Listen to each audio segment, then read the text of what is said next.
Have you ever felt like people only come to you when they need something? Have you ever canceled your own plans, given up your rest, your sleep, or your peace, just to help someone who forgets you the moment they're done? If this sounds familiar, then this story is for you. Because sometimes, life teaches us its hardest lessons through the very people we care about the most. Once, in a peaceful little town, surrounded by green fields and old houses, there lived a man named Daniel. Everyone knew him.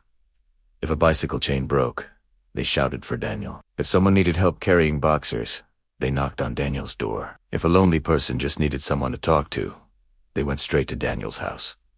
He never said no. He always smiled and said, "Of course, I'll help."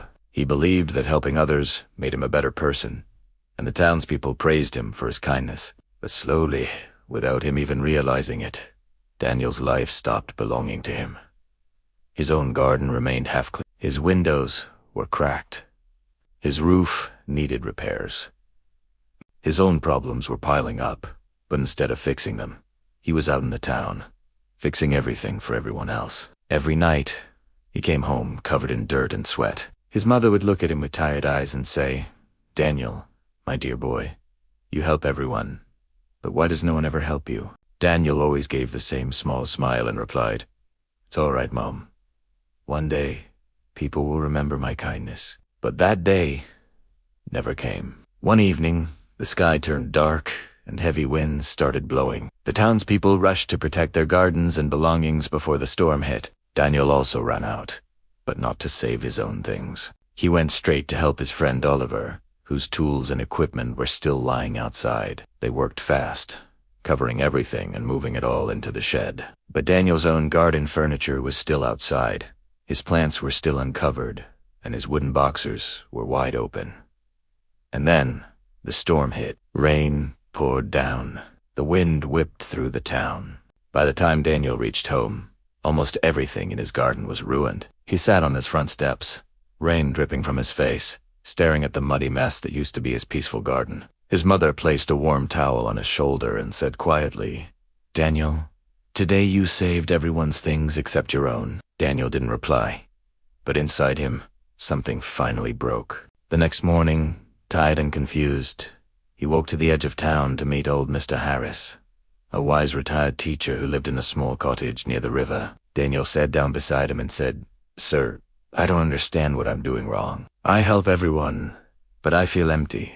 I feel tired, not from the work, but from the people. Why does it feel like my own kindness is breaking me?" Mr. Harris watched the river move slowly and said, "Daniel, look at this river. It gives water to the trees, to the birds, to the animals, to the farms. But when it rains too much and the river forgets its own path, what happens?"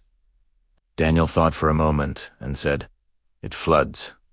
It destroys everything." "Exactly," Mr. Harris replied. "Kindness without boundaries becomes self-destruction.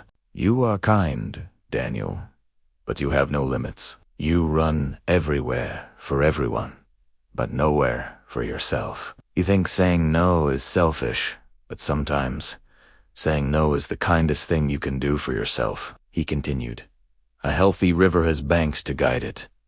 A healthy person has boundaries to protect them. Your kindness is a gift, but you are giving it away so freely that you have nothing left for yourself. You need to learn to build your own banks. Daniel, learn to say, 'I'm sorry, I can't right now.'"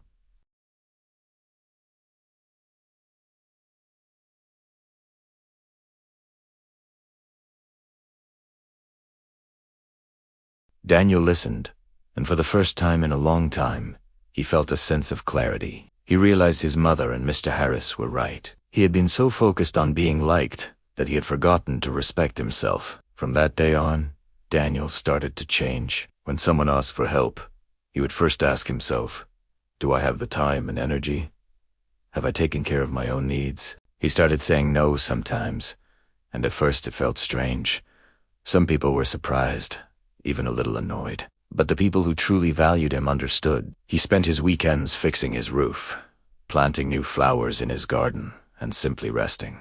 He discovered that by setting boundaries, he didn't become less kind. He became more genuine. His help was now a choice, not an obligation.